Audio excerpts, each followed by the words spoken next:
کرامت ایک اضافی فضیلت ہے، ایک اضافی آنر ہے اس ولی کے لیے اگر اس کو مل جائے، لیکن ضروری نہیں ہے۔ کتنے اولیاء ہیں کہ جنہوں نے کرامتوں کا ظہور نہیں فرمایا، کرامتیں ان کی پوشیدہ رہی اور انہوں نے نہیں دکھایا کچھ ایسا، کوئی ضروری نہیں ہے۔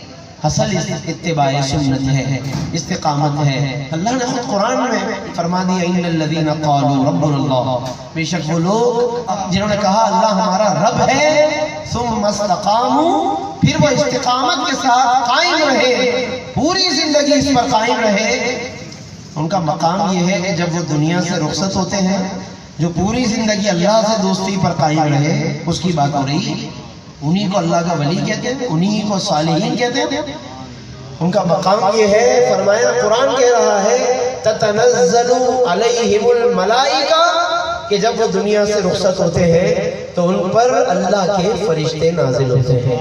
اللہ تخافوا، کیا بشارت لے کر آتے ہیں؟ اللہ تخافوا، اب تمہیں کوئی ڈرنے کی ضرورت نہیں ہے کہ آگے کیا ہوگا آخرت میں، ولا تحزنوا، اور نہ اپنے ماضی پر غم کرنے کی ضرورت ہے، وابشروا بالجنہ، اور ہم تمہیں جنت کی بشارت سنانے آئے ہیں۔ لہذا وہ اللہ کا ولی جو پوری زندگی استقامت کے ساتھ قائم رہا، نیک عمل پر قائم رہا، وہ جنت کی بشارت کے ساتھ دنیا سے جا رہا ہے۔ اسی لیے تو ان کے چہرے روشن ہوتے ہیں، بوقت وصال اور چمک اٹھتے ہیں، ان کے چہروں پہ تبسم کی ایک جھلک نظر آتی ہے یا ایک تازگی نظر آتی ہے۔ وہ وجہ یہی ہے کہ فرشتوں کا نزول ہوتا ہے۔ تو اللہ کے ولی کی بڑی شخصیت ہے جناب، بڑی عظمتیں ہیں ان کی، لیکن اس کے لیے ایک معیار ہے، ایک پروٹوکول ہے ان کا، ایک کرائیٹیریا ہے، جو معیار انہوں نے قرآن میں متعین کر دیا۔ کیوں متعین کر دیا؟ تاکہ کوئی ادھر ادھر سے اندر داخل نہ ہو سکے، کوئی غلط دعویٰ نہ کرے، کوئی خواہ کی اپنی ولایتیں لے کر کے لوگوں کو گمراہ نہ کر سکے۔ اور اس لیے یعنی دو انتہاؤں کی میں بات آپ کے سامنے عرض کرنا چاہتا ہوں کہ ولیوں کے معاملے میں دو انتہائیں ہیں، دو کنارے ہیں، اور راستہ، صحیح راستہ درمیان میں ہے۔ یہ بات توجہ طلب ہے۔ ولیوں کے معاملے میں، بزرگوں کے معاملے میں لوگ دو انتہاؤں کا شکار ہو گئے، اور یہ دونوں انتہائیں پھر غلط ہو گئی اور صحیح راستہ درمیان میں۔ اب وہ دو انتہائیں کیا ہیں؟ ایک انتہا یہ ہے، وہ طبقہ ہے کہ جنہوں نے ولایت کو نہ سمجھنے کی وجہ سے اس کا انکار کر دیا، ولیوں کا انکار کر دیا، بزرگوں کا انکار کر دیا، ان کی کشف و کرامت کا انکار کر بیٹھے اور کہا کہ نہیں ہے، سب ایسے ہی ہے، بس کچھ بھی نہیں ہے۔ تو ایک طبقہ وہ ہے کہ جو اس انتہا پر کھڑا ہے اور ان کے نزدیک تصوف بھی غلط ہے، صوفیہ کا سب عنوان بھی غلط ہے، ولایت بھی کوئی چیز نہیں ہے۔ ایک یہ طبقہ ہے، اور ایک طبقہ دوسرا ہے کہ جو ایک دوسری انتہا میں کھڑا ہے، اور وہ انتہا یہ ہے کہ انہوں نے ولیوں کو مانا اور پھر ماننے میں اتنا آگے چلے گئے کہ پھر وہ غلط معیارات بھی ان کے بارے میں قائم کر دیے، اور ان کے بارے میں غلط باتیں فرض کرتے انہوں نے ایک غلط تصور ولی کا بنا لیا، اور یوں پھر جو بھی ان کے سامنے آیا بس اس کی تحقیق کیے بغیر اس کی ولایت کا اقرار کر کے اس کے پیچھے چل پڑے، گمراہوں کے پیچھے بھی چل پڑے، شیاطین کے پیچھے بھی چل پڑے، اور لوگوں نے صحیح معنی میں ولایت کو وہ نہ سمجھ پائے، تو اس لیے یہ دو انتہائیں ہیں، یہ انتہا بھی غلط ہے، یہ انتہا بھی غلط ہے۔ صحیح بات کیا ہے جو اللہ نے اور اس کے رسول نے بیان فرما دی۔ اب بس میں وہ بات عرض کر کے پھر اپنی بات کو اختتام کی طرف لے جاؤں گا۔ کچھ بارش کی کیفیت بھی ہو رہی ہے، تو میں عرض یہ کر رہا ہوں کہ راستہ، صحیح راستہ جو ہے وہ درمیان میں ہے، اور وہ وہی ہے جو قرآن و حدیث نے بیان کیا کہ اللہ کے ولی برحق ہے، ان کی شان بھی برحق ہے، ان کی عظمت بھی برحق ہے، ان کی محبت بھی حق ہے، اور ان کی کرامتیں بھی حق ہیں۔ یہ بات یاد رکھیے گا، یہ کرامت کا جو تصور آیا ہے یہ لوگوں نے اپنی طرف سے نہیں بنایا، کرامت بھی حق ہے۔ قرآن میں کرامت کا ثبوت اور کرامت کا ذکر موجود ہے۔ حضرت سلیمان کے زمانے کے ولی کی کرامت موجود ہے قرآن۔ حضرت سلیمان کا دربار لگا ہوا تھا اور آپ نے فرمایا کہ مجھے ملکہ بلقیس کا تخت چاہیے، فوراً چاہیے، ابھی کے ابھی۔ حضرت سلیمان جو ہے ملک شام میں تھے اور ملکہ بلقیس کا تخت یمن میں تھا۔ اب یمن سے، ملک یمن سے ایک چیز اٹھانی ہے اور ملک شام میں لے کر آنی ہے۔ اگر صبح سے شام میں بھی لانی ہو تو مشکل ہوتا ہے، یہاں تو یمن سے شام میں لے کر آنی تھی اور پھر فوراً چاہیے۔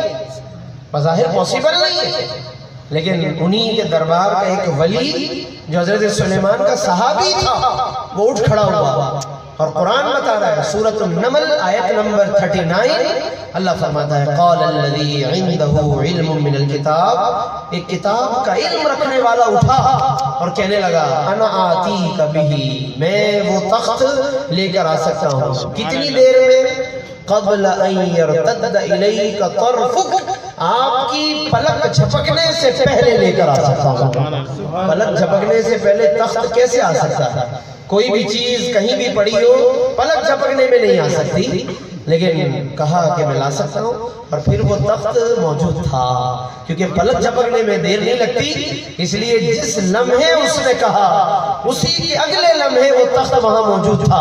حضرت سلیمان نے جب وہ تخت دیکھا، قرآن کہتا ہے فَلَمَّا رَآهُ مُسْتَقِرًّا عِنْدَهُ، جب وہ تخت حضرت سلیمان نے اپنے سامنے پایا تو کہا کہ یہ میرے رب کے فضل و کرم سے ہے۔ یعنی کرامت بزرگ سے ظاہر ہوتی ہے، فضل اللہ کا ہوتا ہے، معجزہ نبی کا ہوتا ہے، قدرت اللہ کی ہے، کرامت ولی کی ہے۔ یہ الگ الگ لفظ ہیں، ان کو الگ الگ تعریفوں کے ساتھ یاد رکھیے۔ لوگ ان لفظوں کو بھی نہ جاننے کی وجہ سے ادھر ادھر کر دیتے ہیں، غلط استعمال کر دیتے ہیں۔ قدرت اللہ کی ہے، معجزہ نبی کا ہوتا ہے، کرامت ولی کی ہوتی ہے۔ معاملہ ملتا جلتا ہے کہ بزرگ کے ہاتھوں سے جو بات ظاہر ہو وہ اصل میں اللہ ہی کا فضل ہے، یا نبی کے معجزے کا اثر ہے کہ وہ وہاں تجلی ہوئی اور ظاہر ہو گیا۔ حضور سرکار بغداد غوث اعظم شیخ عبد القادر جیلانی کو اللہ نے یہ تمام شان عطا کی۔ ابھی تک جتنی بات ہوئی صراط الذین انعمت علیہم سے چلیے تو انعمت علیہم کا انعام بھی اللہ نے ان پر فرما دیا۔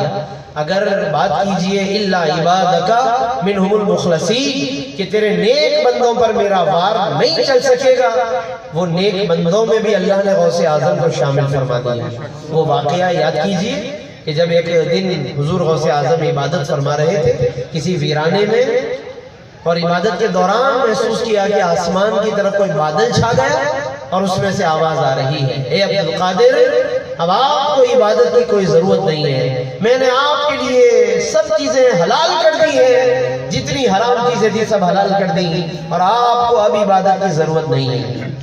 حضرت غوث اعظم عبد القادر جیلانی اللہ کے سچے ولی تھے، وہ ان باتوں میں آنے کے بجائے سمجھ گئے کہ یہ آواز جو آ رہی ہے یہ شیطان کی طرف سے آ رہی ہے، یہ ایسی باتیں شیطان ہی کر سکتا ہے کہ جو یہ کہے کہ میں نے ساری حرام چیزیں حلال کر دی ہیں، ہو نہ ہو یہ شیطان ایسی باتیں کر رہا ہے۔ حضرت عبد القادر جیلانی نے لا حول ولا قوت الا باللہ پڑھا اور وہی ہوا، یکایک وہ جو روشنی چھائی تھی وہ اندھیرے میں بدل گئی، ظلمت میں بدل گئی۔ لیکن شیطان نے جاتے جاتے پھر ایک کوشش کی، پھر وار کیا اور اس نے کہا اے عبد القادر میں نے کئی لوگوں کو ورغلانے کی کوشش کی، کئی لوگوں کو گمراہ کیا، لیکن تمہیں تمہارے علم نے بچا لیا۔ تمہیں جو علم ہے تو اتنا علم ہے تمہارے پاس کہ تمہارے علم نے تمہیں مجھ سے بچا لیا، ورنہ میں نے بڑوں بڑوں کو بھٹکا دیا، بڑوں بڑوں کو گمراہ کر دیا، لیکن تمہیں تمہارے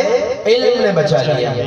حضرت غوث اعظم پھر سمجھ گئے کہ یہ پھر ایک اور وار کر رہا ہے۔ حضرت عبد القادر جیلانی نے پھر پلٹ کر فرمایا کہ مجھے میرے علم نے نہیں بلکہ میرے رب کے فضل و کرم نے بچا لیا۔ اللہ بے شک یہ ہے صحیح معنی میں ولایت کی شان کہ ھذا من فضل ربی، جو سلیمان علیہ السلام نے کہا تھا نا ملکہ بلقیس کا تخت آنے پر کہ ھذا من فضل ربی، تو دیکھیے اللہ کے نبی کا ولی، حضور پر نور کی امت کا ولی کیا کہتا ہے کہ یہ مجھے میرے رب کے فضل و کرم نے بچایا ہے۔ تو دوستو شیطان کا وار نہیں چل پایا، تو اس لیے جتنی ابھی تک آیتیں آئیں، جتنا حوالہ آیا حضور غوث اعظم پر دیکھتے جائیے تو آپ کو سمجھ میں آتا جائے گا کہ کیا اللہ نے انہیں جناب کرامات بھی عطا فرمائی، ولایتیں بھی عطا فرمائی، کشف بھی عطا فرمایا۔ اور سب سے زیادہ جس چیز کو حضور غوث اعظم نے اپنی زندگی میں ترجیح دی ہے وہ یہی علم ہے۔